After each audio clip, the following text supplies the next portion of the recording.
I was in EMAC 2321. She said the first assignment that we're going to do for the semester is to do a blog.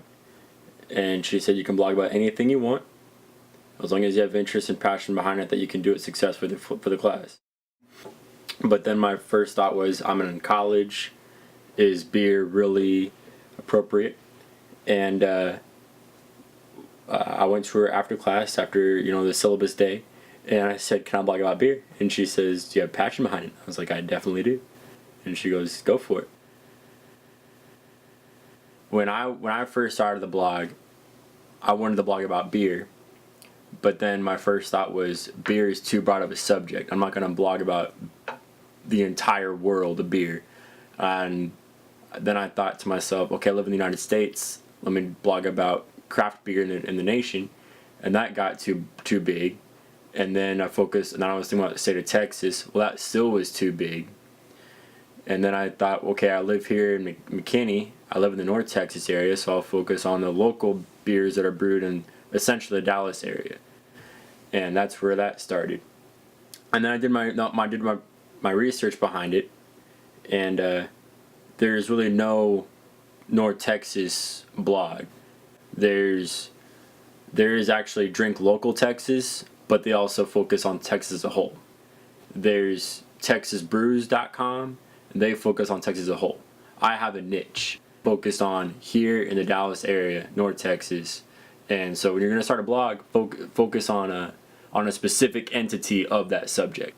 So the most obvious of questions, how many beer bottles do you have behind you, sir? Behind me, 328.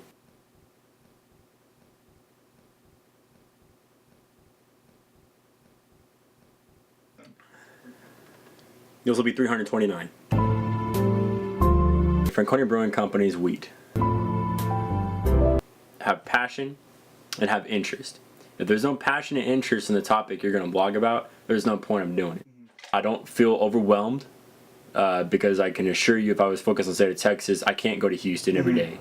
I can't go to San Antonio every day. I can go to Dallas every day, though. And I can go to the local bars here that serve the local brews and talk to them, talk to their customers, promote it, let people know what I'm doing, so that way I can be a source for their customers as information for North Texas beer. I'm promoting venues and beers. When I tweet, it's basically, here's where I'm at drinking this beer, so I'm promoting the beer and the place I'm drinking.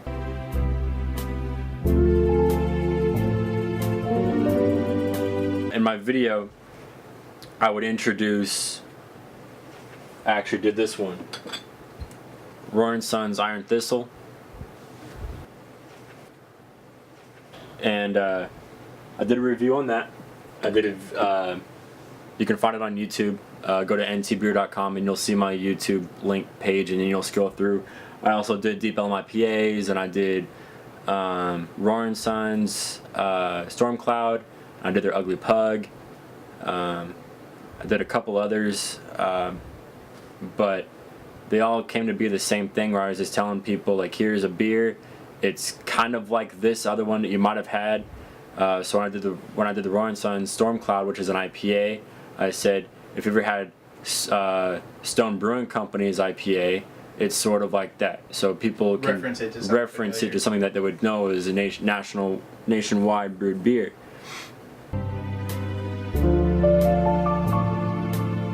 Jack Mac Swill Grill, they'll usually tweet like, hey, we just tapped Revolver Brewing Company's Blood Honey or something like that, and I'll retweet that so people see that there's a local brewed beer served somewhere locally.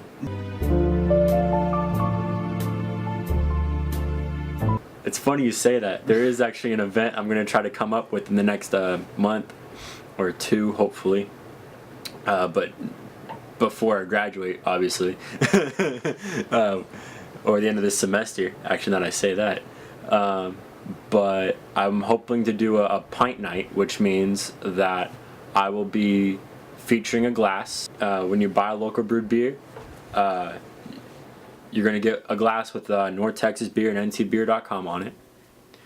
It's going to be held at LUCK, which stands for Local Urban Craft Kitchen. They're located in Trinity Groves of Dallas. All they serve there is actually North Texas brewed beer.